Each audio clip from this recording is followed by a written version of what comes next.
नमस्कार। आज कटपाड़ block level परब महोत्सव पालित हो जाइए। निहाती भाव में आज आम 28 वर्ष पदार्पण करें। कटपाड़ परब पालन निरा एवं नुआ ढंगे होता है। निहाती भाव में ये कटपाड़ कलाकार माने पूरा भर्ती होती अच्छा जो लोक कलाटा भर्ती होती भरपूर होती से कटपाड़ बहुत देखा मिले।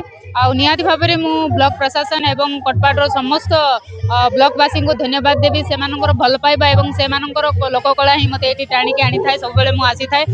आपण मानक धन्यवाद देवी जेहेतु ये पर्वटा को आपण मैंने प्रचार प्रसार करुँच सोशल मीडिया हो बा गणमाध्यम हो बा प्रिंट मीडिया माध्यम हो आपण मानकर जो प्रयास जारी रही पर्व को केमती आम समस्त गहन में पहुँचेबा एवं केमती समस्ते जानीपारे कोरापुटे गोटे पर्व लोक महोत्सव बहुत माने गणधारणार गोटे होमती ओडिशा सारा भारत वर्ष केमती प्रचार प्रसार हे से आपण मानकर भूमिका रही। निहाती भाव में समस्त मिलित भाव में आज ब्लॉक लेवल पर्वटा कटपाड़ ब्लॉक रे सक्सेस होती। निहाती भाव में से मुझे समस्त को धन्यवाद देवा सहित कोरापुटिया जुहार जनइबी।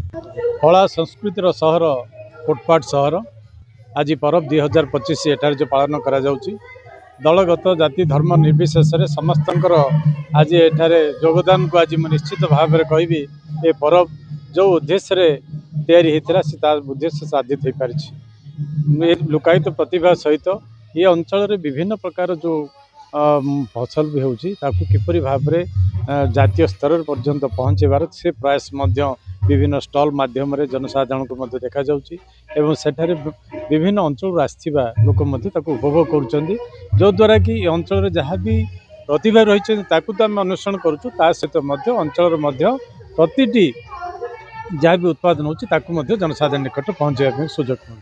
कोरापुटर कला माने कोटपाड़ कलाकार माने आज तो मुझे कहूँ राष्ट्रपति भवन पर्यंत पहुँची गला जहाँकि साधारणतः भाव आम भाविले बेले बेले स्वप्न भी लगे से भाई आप देखिए जे जेतोले विश्व वर्ल्ड कॉफी कॉन्फ्रेंस होता 2 वर्ष तले बेंगलुरु से जो 22टा राज्यर कलाकार माने जितेबाला से राज्य स्तर तरफ सेठार कला प्रदर्शन करते से ओडिशा कोटपाड़ जो माने कलाकार माने जो कला प्रदर्शन करते निश्चित भाव में कहबी ये जो पर्व जो महत्व उद्देश्य रही जो ग्रामांचल रही जो लोकायत प्रतिभा को लोकलोचन को आनबार जो उद्देश्य रही साधित हो अनुभव कर।